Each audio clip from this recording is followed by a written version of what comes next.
อัน5 คนอันทางผู้พากาสิแจกสติ๊กเกอร์ศูนย์ผู้เข้าครัวเนาะผู้ใดกดแชร์กดไลค์กดคอมเมนต์แล้วสิซุ่มแจกฟรี5 ใบแล้วสิซุ่มแจกเด้อ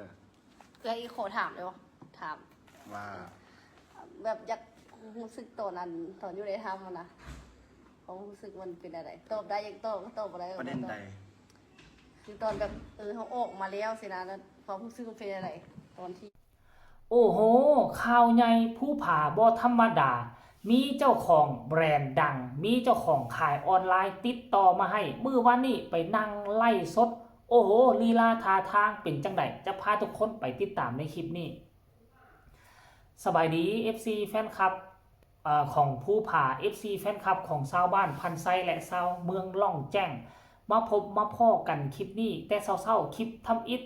กาสร้างกระแสฮือฮาหลายคนกะดีอกดีใจแทนผู้ผาทานผู้ชมโดยเฉพาะพี่น้องทั้งฝั่งไทยผู้ที่คองคอยผู้ที่ติดตามอยากเห็นสภาพชีวิตของผู้ผาเดินทางไปแนวทางที่ดีเนาะออกจากถ้ำมากับเป็นผู้หนึ่งที่ FC แฟนคลับที่กระเจ้าให้ความสนใจและให้ความเป็นห่วงเป็นใยเพราะว่าหลายคนนี่จิตใจกลับมาปกติแล้ว4 คนติดถ้ำและก็พากันไปเฮ็ดให้เฮ็ดนาเฮ็ดสวนเลี้ยงดูครอบครัวเลี้ยงดูพ่อแม่แต่ว่าผู้ผานี่ค่อนข้างว่าจิตใจบ่ค่อยดีเลาะลองระวังล่องแจ้งกับเวียงจันทน์นี่จึงเฮ็ดให้หลายคนก็เป็นห่วงเป็นใยแต่ว่าในที่สุดผู้ผาเราจะมุ่งมั่นทางออนไลน์นี่หลายกว่าได้ทุกคนมุ่งมั่นไปในทางออนไลน์พยายามโพสต์พยายามไล่สดในที่สุดความพยายามของเรานั่นก็เป็นจริงแล้วพวกเจ้าฮู้บ่เป็นจริงแล้ว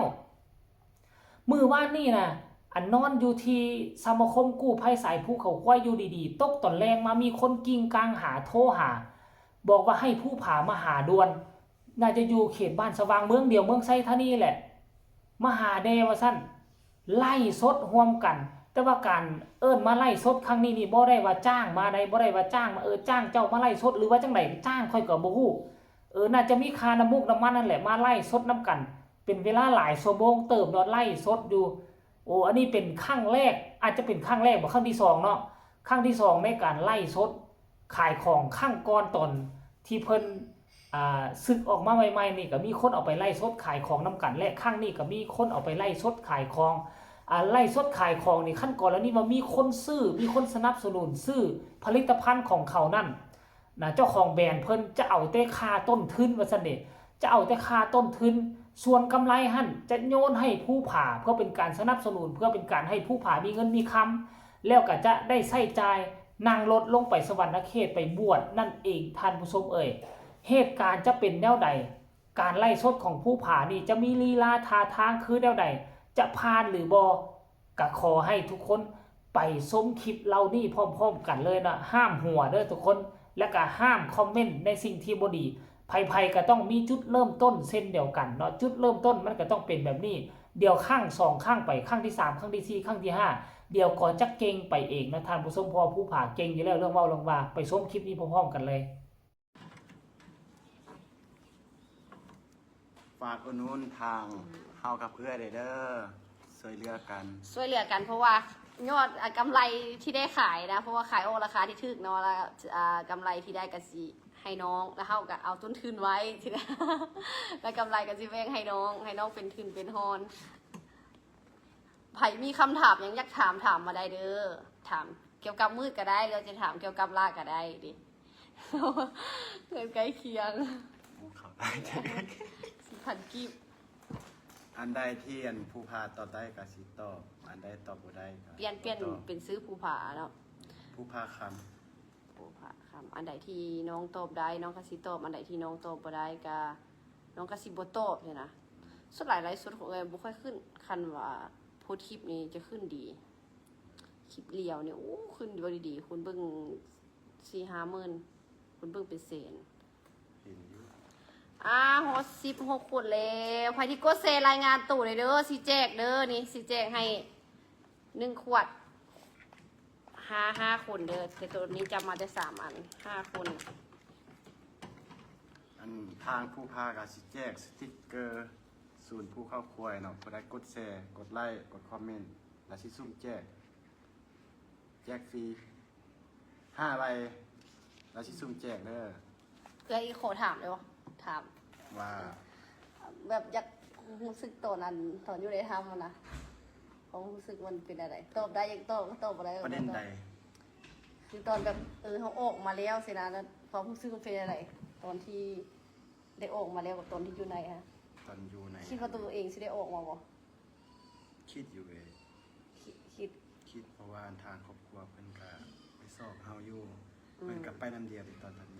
ไปวันที่17ไปนำเดียว เห็นบ่ทุกคนชีวิตของคนเฮาก็ยังบ่ถึงทางตันมันก็ยังบ่ทันหมดหวังเทื่อจะเฝ้าดูหมิ่นดูถูกกันเนาะผู้พาคันกรณีว่าสิเอาทางนี้แท้ๆก็ตั้งอกตั้งใจตั้งอกตั้งใจหาผลิตภัณฑ์ใหม่ๆมาล้างหน้าล้างตาให้มันขาวอ่องต้องเนาะแล้วก็ไปไล่สดบอกว่านี่ค่อยใส่ตัวนี้แหละเฮ็ดให้หน้าค่อยบ่มีฝ้าบ่มีกะบ่มีดำพวกเจ้าคนจะมาซื้อ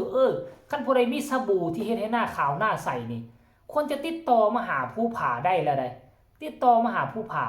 ถ้าผู้ผ่าใส่แล้วหน้าใสหน้าขาวอ่องตองผลิตภัณฑ์นั้นน่าจะมีคนสั่งซื้อถล่มทลายแน่นอนท่านผู้ชมต้องหาในสิ่งที่เฮ็ดให้รูปร่างหน้าตาของตัวเองเปลี่ยนไปแล้วก็มันน่าจะมีออเดอร์ถล่มทลายมาแน่นอนท่านผู้ชมจากชีวิตที่เป็นกรรมกรไปขับรถแมคโครไปเฮ็ดเวียกตามบริษัทก่อสร้างก็อาจจะได้เป็นอินฟลูเอนเซอร์อาจจะได้เป็นพ่อค้าขายออนไลน์ก็เป็นไปได้เนาะผู้ใดมัก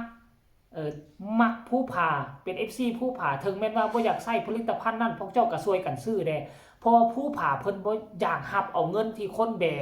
จับเงินละมันยัดใส่มือให้จับเงินแล้วมันยัดใส่มือให้เพิ่นบ่ต้องการแบบนั้นคือผู้ผ่าเพิ่นต้องการเฮ็ดเวียกเฮ็ดวาแลกเอานะท่านผู้ชมในเมื่อเราเลือกเอาทางออนไลน์นี่พวกเจ้าก็พากันสนับสนุนแนตี้ซื้อผู้ละกอกผู้ซื้อผู้ละกองเพื่อว่าน้องจะได้เงินห่วงนี้ใช้ชีวิตอยู่เวียงจันทน์ต่อไปพอน้องก็บ่อยากกลับล่องจอกล่องแจ้งแล้วว่าซั่นเด้ท่านผู้ชมเนาะอันนี้ก็คือเรื่องราวข้อมูลข่าวสารมื้อวานนี้ของผู้ผ่านั่นเองท่านผู้ชมเห็นคลิปแล้วพวกเจ้าก็คงจะเห็นแล้วแหละ ผู้ผ่าก็ได้นำเอาสติกเกอร์ของกู้ภัยมาแจกอีกได้ มาแจกอีกตื่มท่านผู้ชมเพิ่นก็ยังเป็นห่วงเป็นใยทีมกู้ภัยอยู่เนาะสำหรับคลิปนี้ก็ขอฝากฟังเอาไว้ซ้ำนี่แหละคลิปแรกแหกบานของมื้อนี้ก็หวังว่า FC จะถึกอกถึกใจผู้ใดเห็นแล้วอยากส่งกำลังแห่งใจส่งมาได้ทางใต้คอมเมนต์ฝากกดไลค์กดแชร์ฝากกดติดตามฝากอย่ากดข้ามโฆษณาเพื่อเป็นกำลังใจให้ข้าพเจ้าอีกต่อไปสำหรับคลิปนี้ลาท่านผู้ชมไปก่อนสบายดี